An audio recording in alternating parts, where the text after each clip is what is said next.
Mis cordiales saludos, profesora Yolanda Pinto. Soy la alumna Alejandra Huarcaya Franco, que el día de hoy va a resolver su examen parcial sobre el expediente de la segunda sala penal de apelaciones sobre el caso del partido político Fuerza Popular.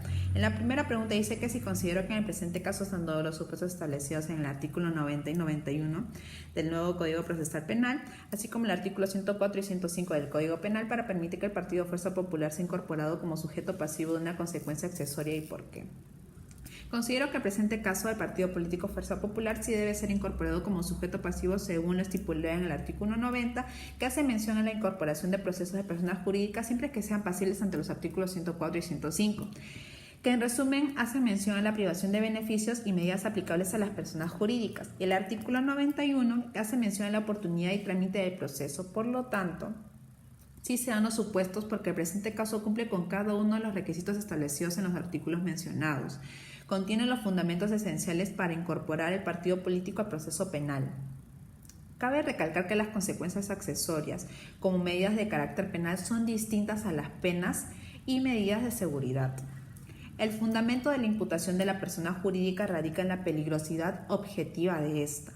Esta peligrosidad se puede definir como la probabilidad de comisión futura de hechos delictivos por determinadas personas, pero no debido a su inclinación o predisposición subjetivas a la comisión de delitos, sino en virtud de su relación o contactos con ciertas cosas, objetos y situaciones objetivas, o debido a su implicación o participación en la práctica de determinadas actividades.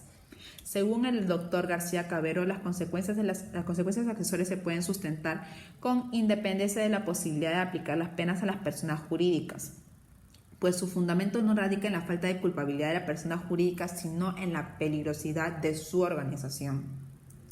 La segunda pregunta dice que si considero que el partido Fuerza Popular puede ser incorporado en el proceso penal, además como tercero civilmente responsable y como imputado. Esto último acorde con lo estipulado en la Ley 3424, modificada por el Decreto Legislativo 1106, y el porqué.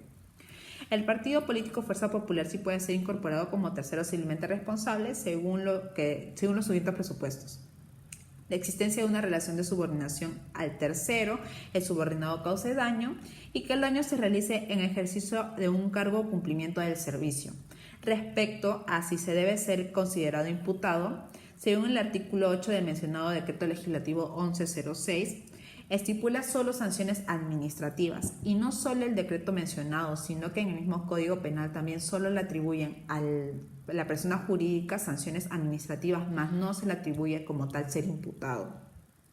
Sin embargo, sí se le atribuye las investigaciones que van a realizarse respecto a los actos que cometieron usando, en este caso, el partido político Fuerza Popular para realizar los actos delictivos.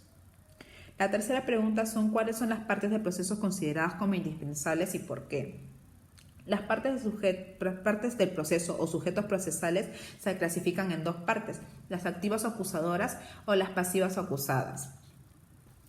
En las activas, el Ministerio Público se encuentra, el agraviado, el actor civil y la Policía Nacional.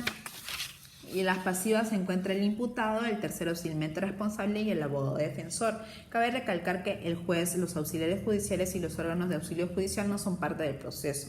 Estas partes del proceso son indispensables porque por medio de ellas se realizan los actos procesales, lo cual genera un proceso penal. Sin la concurrencia de esos sujetos procesales no puede llevarse a cabo un proceso penal. La última pregunta dice: ¿cuáles son los derechos fundamentales reconocidos al imputado, que pueden ser también comunes al tercero civilmente responsable y la persona jurídica pasible de las consecuencias accesorias y por qué? Los derechos fundamentales son los siguientes: la tutela judicial, el debido proceso, el derecho a la defensa y la presunción de inocencia. Los mencionados derechos son aplicables tanto al imputado, al tercero civilmente responsable y a la persona jurídica. Estos derechos se les atribuye a cada persona sin excepciones, encontrándose esto consagrado en la Constitución, siendo de aplicación directa o indirecta. Los derechos fundamentales procesales también se encargan de limitar el ius poniendi del Estado. El artículo 71 hace mención a los derechos del imputado, lo cual se encuentra en el inciso 1. El imputado puede hacerse valer por sí mismo o a través de su abogado defensor los derechos que la Constitución y las leyes le conceden, desde el inicio de las primeras diligencias de la investigación hasta la culminación del proceso. El artículo 93 hace mención a los procesos de los derechos de la persona jurídica estipulado en el inciso 1, que dice que la persona jurídica incorporada en el proceso penal en lo concerniente a su defensa y los derechos de intereses legítimos goza de los derechos y garantías que este código le concede al imputado. Y por último, el artículo 113 hace mención a los derechos y garantías del tercero civil, también en el inciso 1.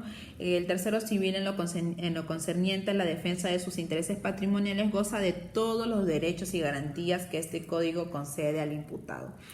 Eso sería todo respecto a la resolución sobre mi examen parcial. Espero sea de su agrado y le agradezco su tiempo. Muchas gracias.